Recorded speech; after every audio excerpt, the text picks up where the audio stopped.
If you vend at a craft fair and you take orders for custom belts, you need one of these, without a doubt.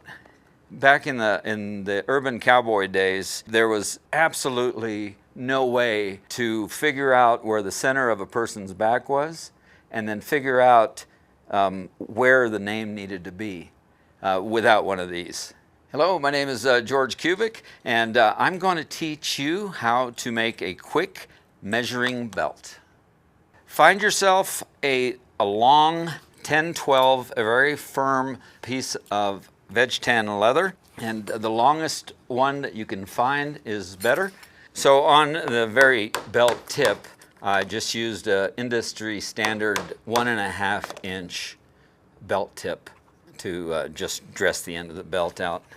So before we put the buckle on this, and this is probably a 62-inch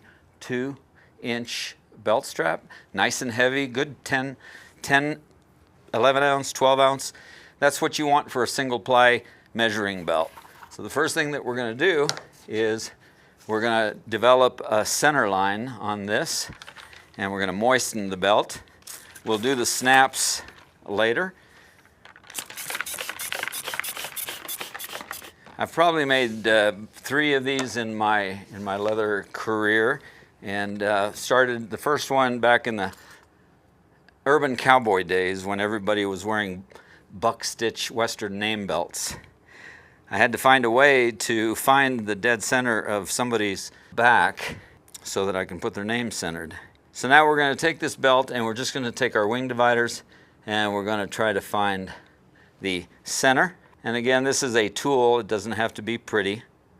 And I think I'm centered. So from the end of the belt, just take your wing divider and run your line down center. And pretty much to the very end. Now we're not going to use a tape measure on this because this measuring belt is just going to use individual numbers, and those numbers are not measurements. They're just reference numbers, and it really does make it very easy for me. So once I have a nice line on this, what I'm going to do is every 1/2 inch I'm going to put a little mark on here. So now imagine taking a pair of wing dividers and then having to every 1/2 inch on your belt.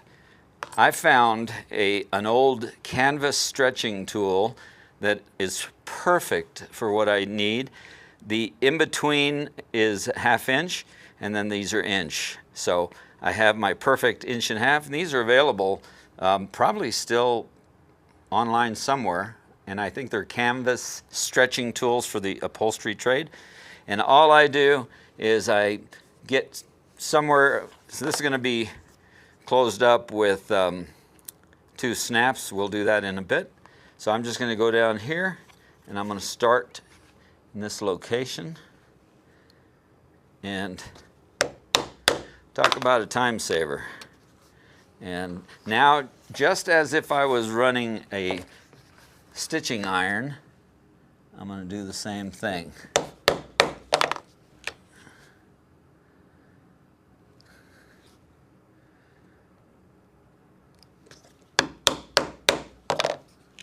And we're going to run it all the way to the tip here.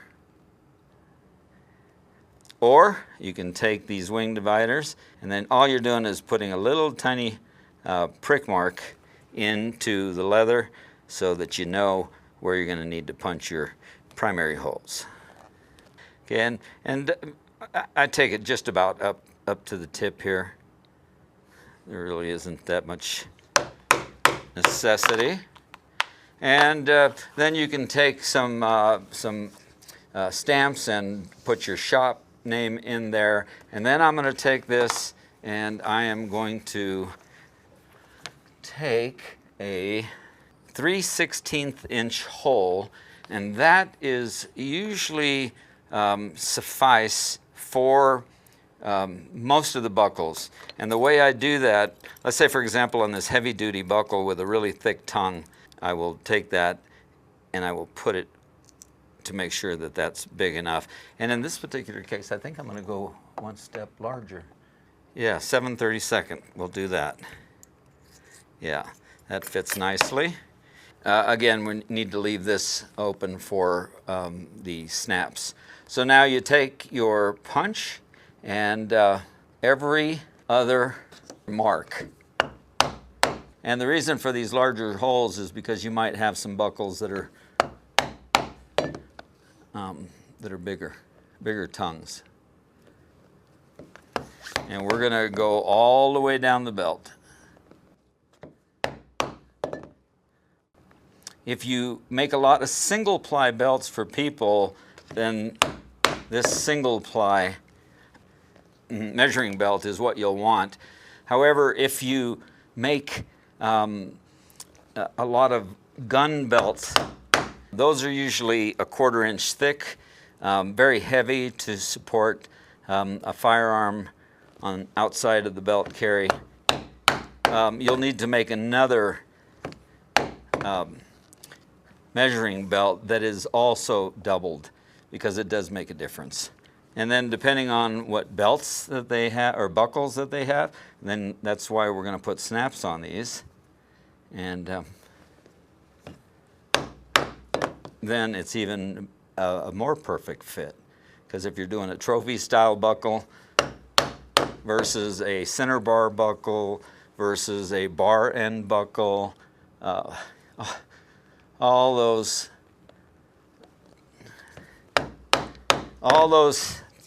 have something to do with the ultimate fit. So, and you probably don't need to go all the way to the end here, but just for symmetry of your measuring belt, that just looks nicer.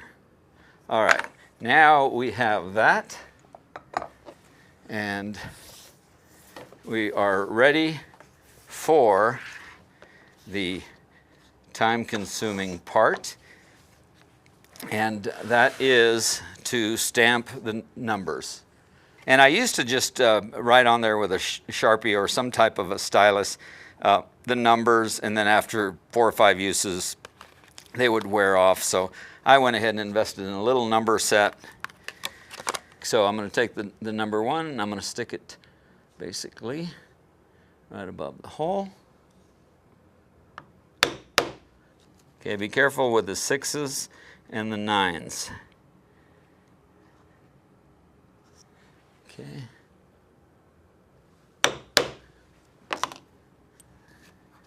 And again, the 12s and the 15s you have to be careful with.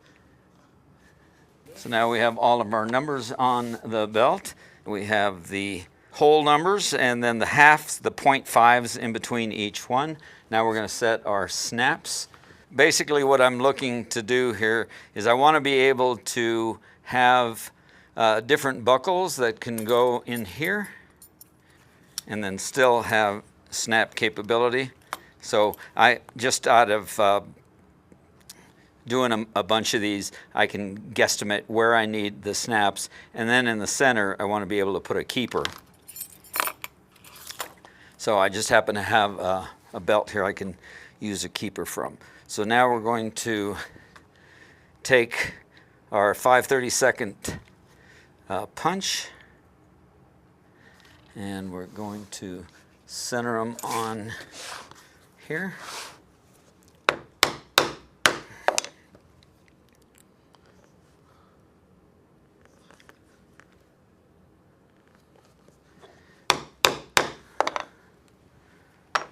Okay.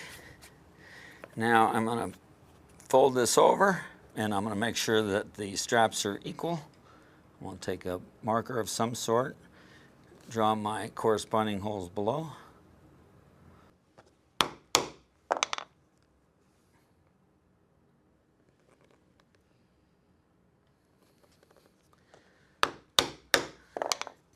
Now all we have to do now is set our snaps. So we're going to put the caps in on that end, on the far end, and you definitely want the line 24 for these, not the line 23, which are, or I'm sorry, the line 20s that are really small. All right, I'm going to set that turn that over so it doesn't twist on us. About 1/8 of an inch inside the socket is what you want. You're going to strike and turn the tool.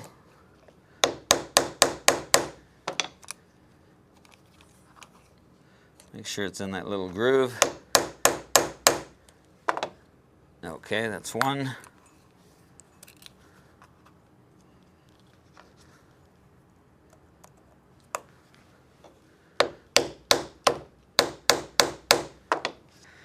Okay, and now just so that we have something flat, I'm going to just use the posts on this side and use the other part of this anvil. That's good. Okay, we have our measuring belt all ready to go. Now you can take an acrylic resin and to help make this last longer, but otherwise it is ready to have somebody come in and measure.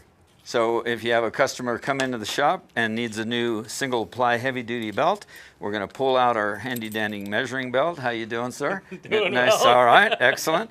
So this is the buckle that you wanted, right? An end bar for a 1.5 inch. If you had a trophy buckle or something else, we would take these off and put that on, and we would get a nice measurement. So go ahead and run this through your belt loops. Okay. Just like you would normally wear any belt, and run it all the way around. So now what we would do is we would say, is that comfortable? Is that where you normally would wear your belt? Do you wear winter pants, summer pants? If you're comfortable with that as your belt hole, we'll go ahead and do it. So we'll lift up your shirt a little bit. Okay. So what I'm going to do here is I'm going to write on here, buckle hole 37. Now, if it needed to be, 0.5, then I would just write 0.5 on there. So we'll go buckle hole 37. And now how long do you like the end of your belt? Oh, to there probably. So 45. And then would you like any stamping or a name belt? In this case, yes, you did. Oh, okay. So we're going to turn around, and we're going to look square in the middle of his back, and it's right here at 17. So if he wanted his name, Derek, I'm just going to pull the middle number right there, and we're going to say middle of back of belt, 17. So those are basically the 3 measurements that we would need, and these aren't sizes. So it's easy for me then to take a belt blank and lay it along that measuring belt and mark the buckle hole, the billet end to show how long of a tail he likes, and then in the middle of his small of his back, if we were going to put his name Derek, as if it was a Western style belt. And then we are done. He can leave. You will have an absolutely perfect, flawless fit. And you take this to your vending fairs, and you're good to go. And you have yourself a measuring belt.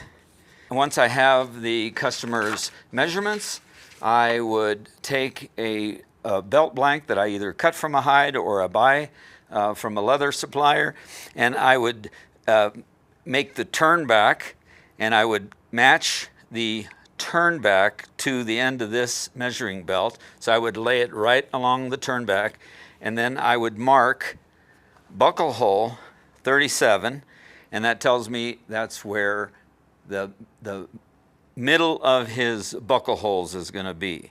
So if you have a 5-hole billet, and then the end of his buckle he wanted at 45. So from the most used hole to the tip of the belt that fit him perfectly would be a 45. So then I would lay that belt next to these. I would trim it off right here at the 45 in a whatever punch that he wanted, and then I would punch the most used hole, and then I would stamp it, carve it, whatever it is that the belt he needed, or they needed, then you would make it, and it'd be a perfect fit. So again, this is a single ply measuring belt. If you use a double ply or a 1/4 inch belt for a platform for outside the waistband firearm carry, you would need to make a measuring belt that is double ply. You won't get the same measurements on a single ply. So this is a great tool to have in your leather shop if you have customers come in, or if you are vending at some street market. For more videos like this, please subscribe.